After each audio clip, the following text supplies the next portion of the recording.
స్థానిక సంస్థలు నిర్వహించాలని రాష్ట్ర ప్రభుత్వం తీవ్రంగా కసరత్తు చేస్తున్న నేపథ్యంలో విజయనగరం జిల్లాలో కూడా ఆ హడావుడి మొదలైంది. గ్రామ స్థాయి నుంచి మండల స్థాయి, అదేవిధంగా మున్సిపాలిటీలో కూడా ఎన్నికలు జరుగుతాయి అని చెప్పి వస్తున్న వార్తలతో రాజకీయ నాయకులు కూడా యాక్టివేట్ అయ్యారు. ప్రధాన రాజకీయ పార్టీలన్నీ కూడా ఏ ఏ ప్రాంతాల్లో ఏ అభ్యర్థులను పెట్టాలి అనే ఉద్దేశంతో ఇప్పటికే సమాలోచనలు జరుపుకుంటూ తీవ్రంగా కసరత్తు చేస్తున్నారు. ప్రధానంగా చూస్తే మొదటగా మున్సిపాలిటీలు జరుగుతాయి అని వస్తున్న వార్తల నేపథ్యంలో ఆ కార్పొరేషన్ కానీ మున్సిపాలిటీలో కానీ ఆ హడావుడి మరింత ఎక్కువైంది. జిల్లాలో చూస్తే ప్రధానంగా విజయనగరం కార్పొరేషన్తో పాటు బొబ్బిలి మున్సిపాలిటీ, నెల్లిమర్ల నగరపాలక సంస్థ, రాజాం నగరపాలక సంస్థ మొత్తం 4 మున్సిపాలిటీలు ఉన్నాయి. ఈ 4 మున్సిపాలిటీల్లో విజయనగరం కార్పొరేషన్ కావచ్చు, బొబ్బిలి మున్సిపాలిటీ కావచ్చు, నెల్లిమర్ల నగరపాలక సంస్థ కావచ్చు, ఈ మూడింటికి కూడా ఇప్పట్లాగే అందరితో పాటు యథావిధిగా ఎన్నికలు జరిగే అవకాశం స్పష్టంగా కనిపిస్తుంది.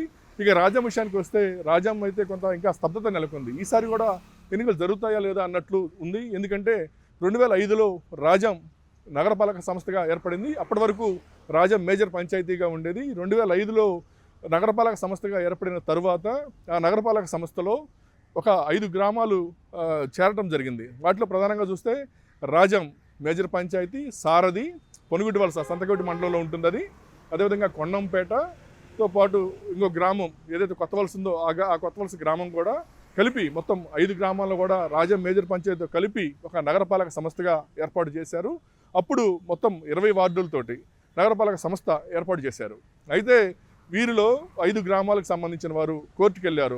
మా గ్రామాలు పంచాయతీలుగానే ఉండాలి, పంచాయతీలుగా ఉంటేనే మేము అభివృద్ధి చేసుకోగలుగుతాము. మున్సిపాలిటీలో జాయిన్ అయితే మున్సిపాలిటీ ట్యాక్సులతో పాటు అనేక రకాల ఇబ్బందులు మాకు తలెత్తుతాయి. అదేవిధంగా జాతీయ ఉపాధి హామీ పథకం కూడా మాకు వర్తించదు. మా గ్రామాలన్నీ కూడా పేదరికంలో ఉన్నాయి.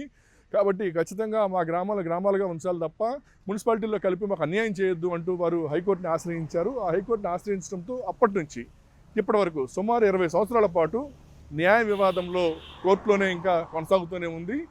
ఈ మధ్యలో 20 సంవత్సరాల్లో స్థానిక ప్రజాప్రతినిధులు అనేక సార్లు ఆ గ్రామాలకు సంబంధించి ఎవరైతే కేసులు వేశారో వారిని అనేక విధాలుగా కన్విన్స్ చేసే ప్రయత్నం చేశారు. ఎందుకంటే గ్రామాలుగా ఉన్నవారు మీరే అక్కడ కార్పొరేటర్లుగా అయ్యే అవకాశం ఉంది, మీరు మీ ప్రాంతాల్లో మీరు ప్రాతినిధ్యం వహించుకోండి, దయచేసి కేసులు విత్డ్రా చేసుకోండి అని అనేక సార్లు వారిని బతిమాలినప్పటికీ కూడా వారు వెనక్కి తగ్గలేదు. ఇప్పటివరకు కేసులు కొనసాగుతూనే వచ్చాయి. దానివల్ల రాజా మున్సిపాలిటీ తీవ్రంగా నష్టపోయింది. సుమారు పాలక వర్గం లేకపోవడంతో సుమారు 50 నుంచి 100 కోట్ల వరకు నిధులు కూడా వెనక్కి వెళ్ళిపోయిన పరిస్థితి ఉంది. సో దానివల్ల రాజా మున్సిపాలిటీ ఇబ్బంది పడింది. అటు గ్రామాలకు కూడాను ఎన్నికలు జరగలేదు. మున్సిపాలిటీలో పాలకవర్గం లేకపోవడంతో ప్రత్యేక అధికారి పాలనలోనే రాజాం ఇంకా కొనసాగుతూ ఉంది.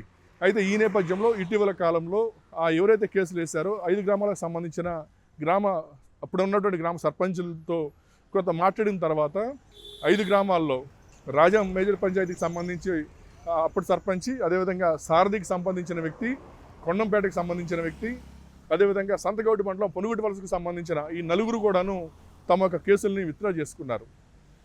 దీంతో కొంతవరకు ఉపశమనం లభించింది. ఇంకా కొత్త వలస గ్రామానికి సంబంధించిన జగన్నాథం అనే వ్యక్తి కూడా కోర్టులో 5వ కేసు ఉంది.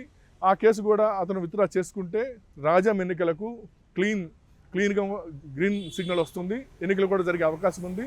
తద్వారా మొట్టమొదటిసారి ఒక పాలకవర్గం ఏర్పడే అవకాశం ఉంది. ఎందుకంటే గత 20 సంవత్సరాలుగా నగరపాలక సంస్థ ఏర్పడినప్పటికీ ఏ ఒక్కరు కూడా ప్రజాప్రతినిధిగా అక్కడ ఎన్నిక కాబడలేదు. ఇప్పటి వరకు ఎన్నుకున్న దాఖలాలు కూడా లేవు. ఇప్పటి వరకు అక్కడ ఉన్నటువంటి రాజకీయ నాయకులు ఎవరైతే ఉన్నారో వాళ్ళు ఎంతో ఆశతో ఎదురు చూస్తూ ఉన్నారు. రాజకీయ నిరుద్యోగులుగానే ఉండిపోయారు. స్థానికంగా ఎటువంటి పదవులు లేక ఎలాంటి ఎన్నికలు కూడా జరగక చాలా నిరాశగా ఉంటుండే పరిస్థితులు ఉండేవి. అయితే ఇప్పుడు ప్రస్తుతానికి అధికారులు ప్రస్తుతం ఉన్నటువంటి ఎమ్మెల్యే కోండ్రు మురళి కూడా కొత్త వలసకి సంబంధించిన జగన్నాథంతో చర్చ జరిపిన తర్వాత ఆయన కూడా తమ యొక్క కేసుని విత్డ్రా చేసే విధంగా అతను యాక్సెప్ట్ చేసినట్టుగా కూడా మనకు తెలుస్తుంది. ఆ కేసు కూడా విత్డ్రా అయిపోతే రాజాంకు ఈసారి ఎన్నికలు జరిగే అవకాశం కనిపిస్తుంది. అదేవిధంగా రాజాం నగరపాలక సంస్థకు సంబంధించి జరగబోయే మొట్టమొదటి ఎన్నికలుగా కూడా మనం అది చెప్పుకోవచ్చు. 2005లో రాజాం నగరపాలక సంస్థ ఏర్పడిన తర్వాత 2023లో ఆ నగరపాలక సంస్థ కూడా జనాభా ప్రాతిపదికన అప్గ్రేడ్ అయ్యి అది 3rd గ్రేడ్ మున్సిపాలిటీగా మారింది. ప్రస్తుతానికి మొదట్లో 20 వార్డులుగా ఉన్న రాజాం మున్సిపాలిటీ ఇప్పుడు 24 వార్డులుగా ఉంది. అయితే కోర్టు కేసు ఉండటం వల్ల ఇంకా వార్డుల పునర్విభజన జరిగి ఇంకా వార్డులు పెరగాల్సిన ఆవశ్యకత ఉన్నప్పటికీ ఈ కోర్టు కేసుల వల్ల వార్డులు ఇంకా పెంచడానికి కుదరలేదు.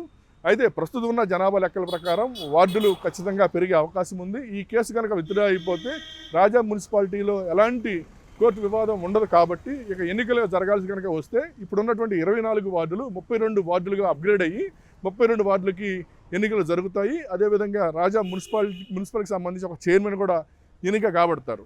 సో ఇకపైన పాలకవర్గం వస్తే రాజాం అభివృద్ధి దూసుకుపోయే అవకాశాలు స్పష్టంగా కనిపిస్తున్నాయి. అదే రాజాంలో ప్రముఖ వ్యాపారవేత్త జిఎంఆర్ గ్రంథి మల్లికార్జున సొంత గ్రామం కూడా అదే. వారి వ్యాపారాలు కూడా అక్కడ పెద్ద ఎత్తున ఉంటాయి. అదేవిధంగా మున్సిపాలిటీ కూడా చాలా అభివృద్ధి చెందిన ప్రాంతం.